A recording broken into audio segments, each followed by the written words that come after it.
Bonjour. Aujourd'hui, on va faire le calcul d'une valeur dans la fonction partie entière. En premier, on nous donne f de 3.1. 3.1 représente un x, donc ça veut dire que dans la fonction partie entière, nous allons remplacer x par sa valeur qu'on nous donne, c'est-à-dire moins 3.1. Donc, nous obtenons moins 2 par un crochet 4 par x, on le remplace par 3.1 moins 3. On referme le crochet plus 1. Donc, maintenant, on calcule ce qui est à l'intérieur des parenthèses. Donc, 3.1 moins 3, nous allons obtenir 0,1 plus 1. Nous allons effectuer la multiplication à l'intérieur des crochets. Donc, nous allons obtenir 0,4. Et là, maintenant, nous allons appliquer la définition de la partie entière. Donc, nous devons maintenant sortir des crochets. La partie entière nous dit que c'est le plus grand entier, mais inférieur ou égal à 0,4. Donc, le plus grand entier qui est plus petit que 0,4 se retrouve être 0. La partie entière, souvent, de façon intuitive, nous pourrons dire que c'est l'entier à la gauche de 0,4. Donc, à gauche de 0,4, nous avons 0. Donc, moins 2 fois 0 maintenant, ça fait 0. On applique la priorité des opérations, plus 1 qui donne 1. Dans le deuxième exemple, on va travailler exactement de la même façon. Donc, on va remplacer moins 1,8 à la place de x. Donc, nous allons obtenir 4 fois, dans la parenthèse, moins 1,8, moins 3. On ferme le crochet, plus 1. Donc, à l'intérieur de la parenthèse, nous allons obtenir 4 fois moins 1,8, moins 3, moins 4,8. Nous allons effectuer cette multiplication à l'intérieur des crochets. Nous allons obtenir moins 19,2. Pour sortir des crochets, nous devons trouver le plus grand entier inférieur ou égal à moins 19,2 ou penser à l'entier qui est à gauche de moins 19,2. Donc, dans les négatifs, nous allons obtenir moins 20. Donc, maintenant, on fait l'ordre des opérations. Moins 2 fois moins 20, 40. Plus 1, 41. Maintenant, les exemples suivants, nous allons trouver la valeur de x dans laquelle on obtient f de x égale 4. Donc, maintenant, nous avons notre réponse qui est 4. Et nous allons tout simplement travailler pour trouver la valeur de x. Donc, isoler la variable. Donc, en premier lieu, nous devons absolument isoler la partie entière, donc le crochet. Alors, le plus 1 devient de l'autre côté moins 1.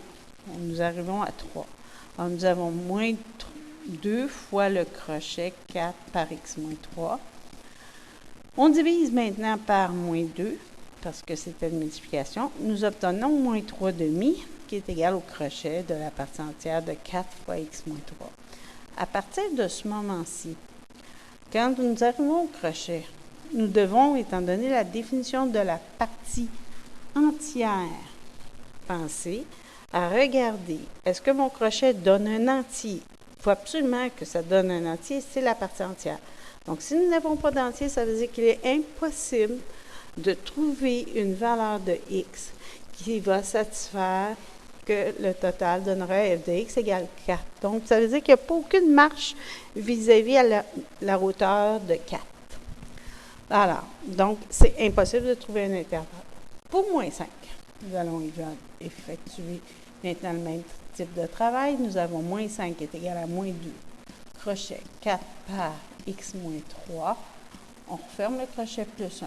Nous allons encore là, isoler notre crochet. Donc, le plus 1 devient moins 1. On tombe à moins 6.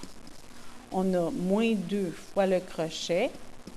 Donc, on va diviser moins 6 par moins 2. Nous obtenons 3. Maintenant, nous avons 3 qui est égal au crochet de la partie entière de 4 par x moins 3. Donc, nous vérifions. Le crochet est bien égal à un entier, donc nous pouvons continuer la multiplication. Donc, ça veut dire que la partie entière, c'est bien défini. Nous devons maintenant tout simplement isoler x, donc éliminer la partie des crochets. Donc, si nous voulons continuer, nous pourrons multiplier 4 par x moins 3. Alors, nous allons obtenir 3 égale 4x moins 12. On isole, le plus 12 va donner plus, le moins 12 devient plus 12, on est rendu à 15. On va diviser par 4, donc ce qui va nous donner 15 quarts. 15 quarts se trouve être le point plein. Nous avons un intervalle maintenant. Pour vérifier notre intervalle, nous devons aller vérifier la valeur de B. La valeur de B est positive. Ça veut dire que nous sommes en présence d'un intervalle fermé et ouvert. Donc, un point plein avec un point vide. 15 quarts, la valeur de x sera toujours celle qu'on a retrouvée, la valeur du point plein.